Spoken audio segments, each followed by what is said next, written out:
off. Oh my goodness, that was so cool. Do that again. Oh my goodness. It's like the Big Bang. Freaky deaky, man. All right, we are good. Hang on, I've got a thing on my screen that I have to hit continue. Okay. So thank you for coming back. I really made a concerted effort to try and get back on Friday afternoon prior to break, and it was just not the day that we could get together, so I apologize. I don't believe we've had too many hiccups with what has occurred yesterday or today, so you know, my goal is that today we'll get this settled and be able to move forward. Well, I hope so too, and thank you for being here, and thank your team for being here as well. There's been some new information come to light over break that, you know, the way I've been thinking about it is our federal government had a high stakes test to see what they would do with these leave provisions, and they failed us on these leave provisions. And did not require that BPS can continue those. And then our Governor DeSantis has failed us by kicking teachers out of the line according to CDC guidelines for vaccinations. So now it's really going to be up to BPS to do what's best for our teachers and members of the bargaining unit to show them that they are going to take care of them and appreciate what they're doing and try to keep them safe. So it's test day for Brevard Public Schools, and I hope they don't fail, as did Governor DeSantis and our federal government. That being said, I have forwarded you our response, and I'm just going to start at the beginning because there were things that we did agree to, and I want to make sure that we go through this entire document. So I have responded on your sheet. Let me send everyone else, if you don't mind, give me 1 second. I'm going to forward this to my team. Do you want me to include Vanessa, Jonathan, and Kyle? Yes. Yep. Okay, hang on.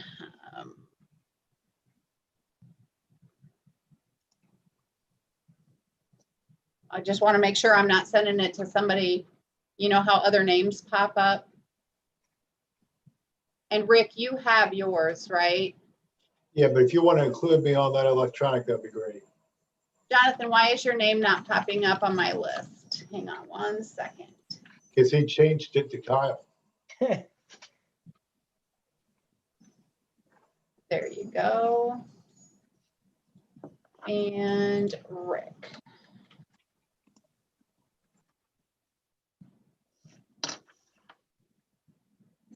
Okay.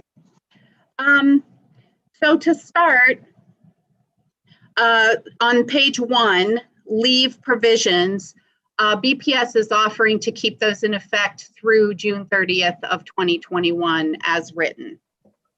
All right. Well, hallelujah. You passed the test. Well, thank you. Well, All right, thank you for coming. We'll see you later. No, no, not yet. Not yet. Well, I will say, on behalf of the teachers and members of the bargaining unit, we very much appreciate that will not be a fight. And it does show that you appreciate us and trying to keep us safe and do what you can. So excellent. All right. We did talk prior to break that G, moving that distance learning while teacher is under quarantine, is appropriate to put in this section, and including that other executive order number. So that's all fine. Yes, I agree. Under part 2, safe environments, H, you had highlighted because you want those updated and for our COVID resource page, which we are going to do. We talked about that before break, and we're going Correct. to publicize the link. You know, the link itself we'll put out again and Yes. leave it in this document. We did agree that teachers could attend meetings virtually. Correct. So M, we are countering, I guess countering, I don't know if that's the right word, since we we were going to, you know, we wanted to exclude it prior to break, but we would like to try a different approach. And so here is how it would read. This particular clause kind of mirrors the clause that we have in the contract related to planning periods. So it kind of mirrors that. So we would propose, with the exception of early release days, certain members of the bargaining unit will have the option of working off campus after student dismissal when there are no other obligations such as team meetings, IEP meetings, parent conferences, or supervisory duties. Teachers not normally assigned as full-time classroom teachers shall not be entitled to this provision. This latter group includes, but is not limited to, counselors, occupational specialists, resource teachers, support specialists, media specialists not assigned a full class load. After student dismissal is defined as after the buses have left, the car loop is empty, and the students have, for the most part, departed school for the day. A couple questions on that. Can you tell us why you just included classroom teachers in this? What was the reasoning? So there are things that are not able to be done within the certain days, within the certain school day when the kids are there, and we have a number of teachers who are outside of the classroom that have different kinds of work that they're required to do, that we need them there to do that work. And without them in the building, that is not happening.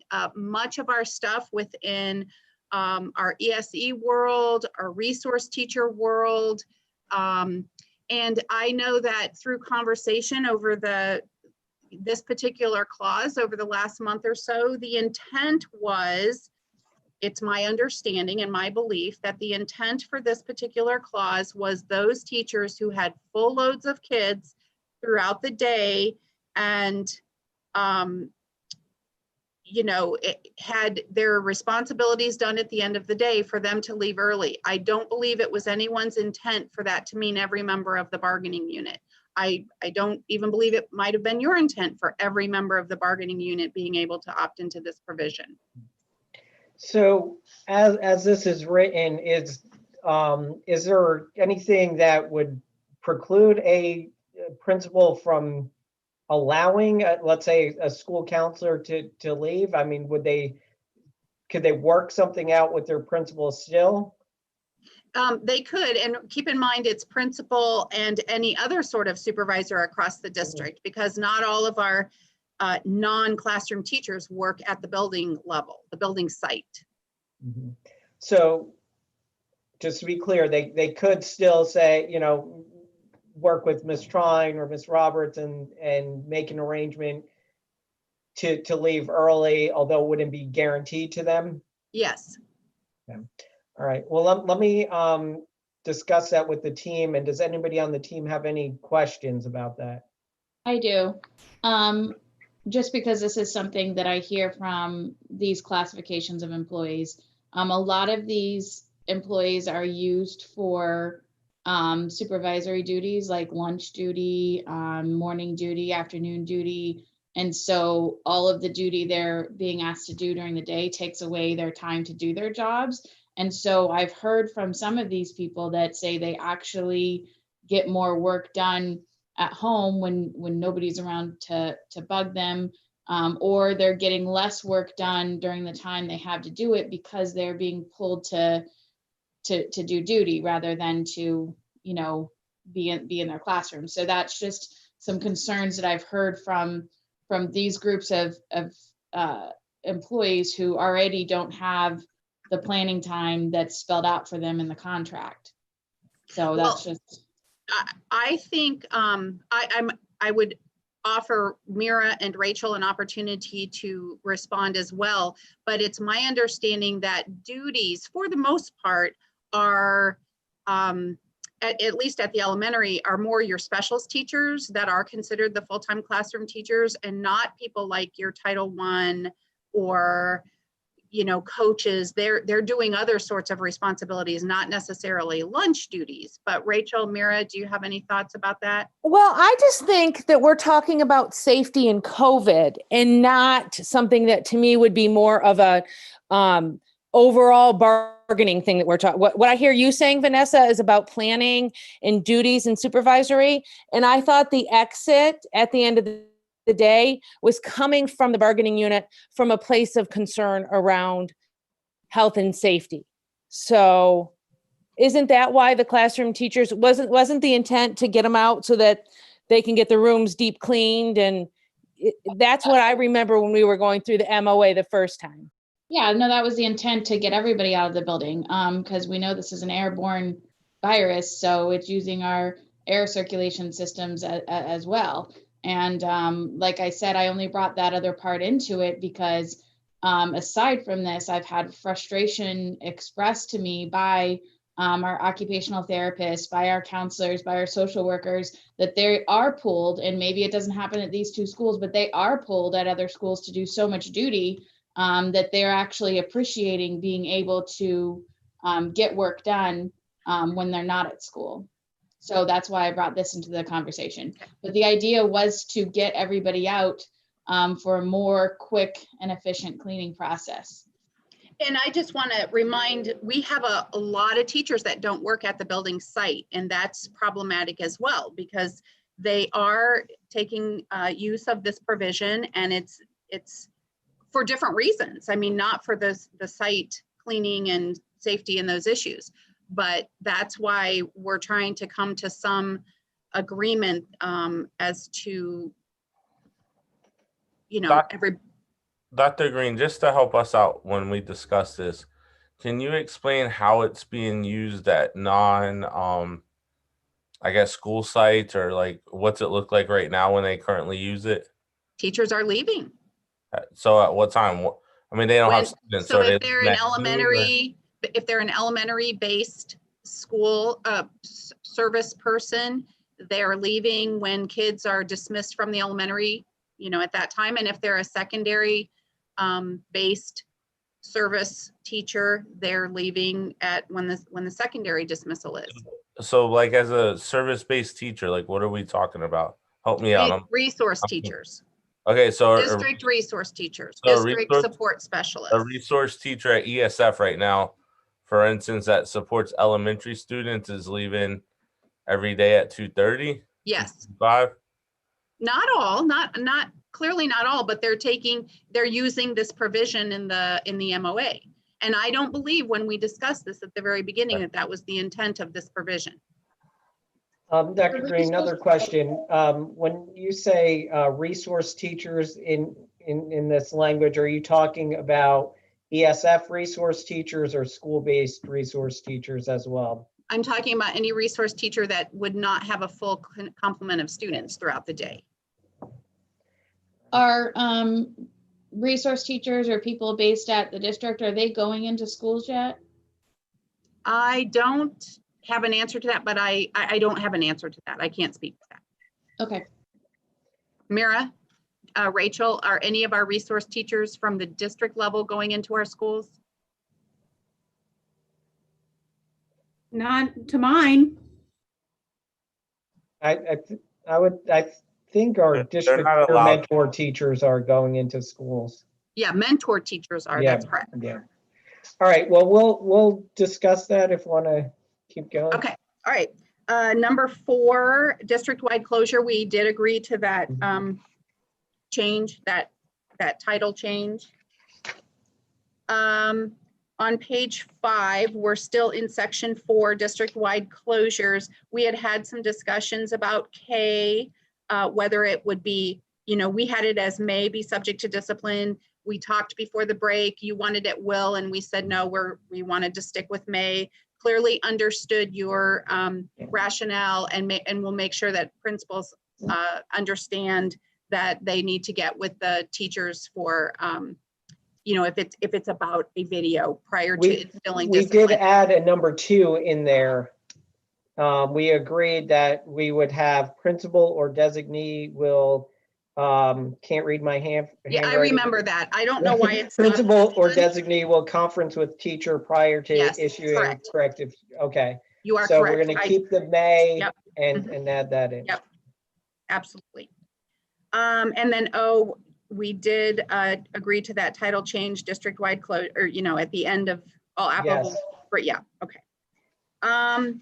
Under e-learning, on number G, we just can't agree not to allow students to switch modalities without the 1 week notice for several reasons. Most importantly, again, it is a violation for a student to show up to a classroom for education and to be turned away just because they did not give the appropriate notice. In fact, we have protocols that when students come to enroll, there's a timeline by when they have to actually be allowed to get into class. We can't sit and use reasons like we don't have your records or from other schools. They have to be put into classes. In the executive order guidance that was provided, the slide deck that was provided by the DOE specifically related to this change of modalities, it does use a phrase called presumptively unreasonable. So by limiting a student's options, it does say that that's a presumptively unreasonable thing to do for the students.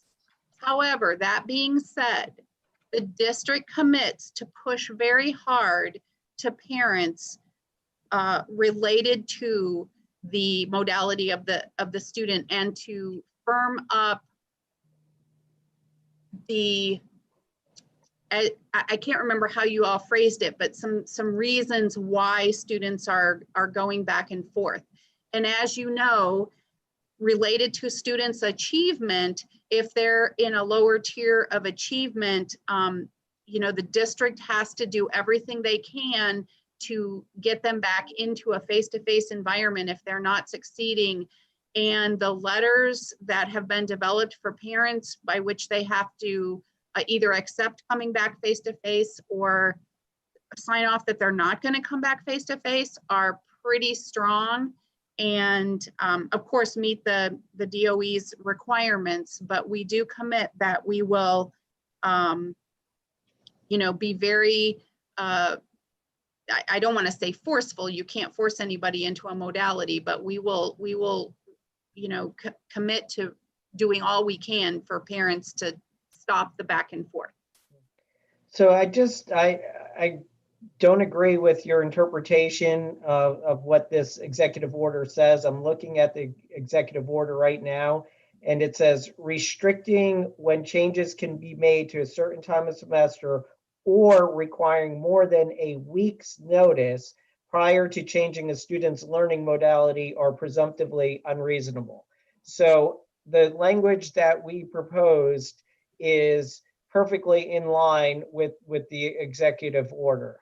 I mean, so however, you ask for you ask for teachers to be able to turn kids away. We cannot give the autonomy to teachers in an agreement such as this for something that we would not give them to in any other setting. Teachers don't have the autonomy to turn students away from their classes outside of the disciplinary reasons that they're allowed to do so. So are you saying that you would agree to G without the 1? We would not agree to G. Now, is it that you feel a week is too much time? I mean, if we backed it down to 3 days or even 2 days, I think any relief would be appreciated by teachers and many administrators. Does that have anything to do with it, with your concerns? We would have to talk about that as a team. I'd have to talk to my team about that. Anthony, can I just, looking at the e-learner agreement, under the parent and guardian section that they sign for their students to do e-learning, it does say that they are going to give notice when it's going to change. So it says, I will notify school officials if at any time it is necessary for my student to switch learning options. And so this isn't happening. And if it's happening, teachers aren't being notified. So there has to be some way to set, a specific guideline or to hold parents accountable for not following this agreement. Because if we had all these parents and students sign these agreements and we're not following them, then they're worthless pieces of paper. And so I think there's got to be a way that we can work within the executive order and also honor our own agreement that we had parents sign. I think that's a good point, Vanessa. And, if we're not going to use this specific language, it seems like we are all in agreement that there should be some sort of notification. And Dr. Green, you said you guys would do everything you could to try to work on the situation. But I think it would be helpful for us if we could spell something out here. If we had some kind of contractual agreement that we can refer teachers and principals to, that we're all comfortable with. Because I don't think there's any disagreement that this is an issue. Principals know it's an issue. You guys know it's an issue. I don't agree, but I understand your discomfort with our language. But what can we put in there, kind of based on what Vanessa brought up with the parent agreement? Could we say if a teacher reports a student is, is concerned about a student switching modalities, that the administrator will make a parent phone call? What concrete, and I'm just brainstorming, what concrete idea could we put in there that we can all live with? Let us talk about that. Okay. Okay. And anybody else? Okay. Okay, to go on in distance learning in the event of a school closure. This was a section that you have added, and we have we're countering with some additional language into this section so that it would read like this. Distance learning in the event of a school closure. All members of the bargaining unit can choose to work from home if they desire, provided they have the equipment and resources to provide all learning opportunities for their students as if they were at the school site. Teachers who do not have the equipment and resources to provide all learning opportunities for students must report to school for their scheduled work day. Teachers may choose to utilize their personal equipment and resources if choosing to work from home. All applicable provisions of e-learning and distance learning while teacher is under quarantine shall apply. So that is our counter to your additional paragraph that you added. Okay. I'm trying to wrap my head around D, all applicable provisions of e-learning. And why did you, okay, just distance learning while teacher is under quarantine. And that is, Anthony, that's I'm working 8 hours a day. If I'm teaching math from 8:30 to 9:30, I'm teaching math from 8:30 to 9:30. Okay, gotcha. Right, and my planning period is when my planning period is. If we have meetings, we have meetings. It's not the same thing as a district-wide closure, which is a different look. Okay. All right. I don't have any more questions on that one. And then I do believe that the rest. Sorry, I had one question, Dr. Green. I just wanted to make sure, like equipment and resources. Can you just give an example?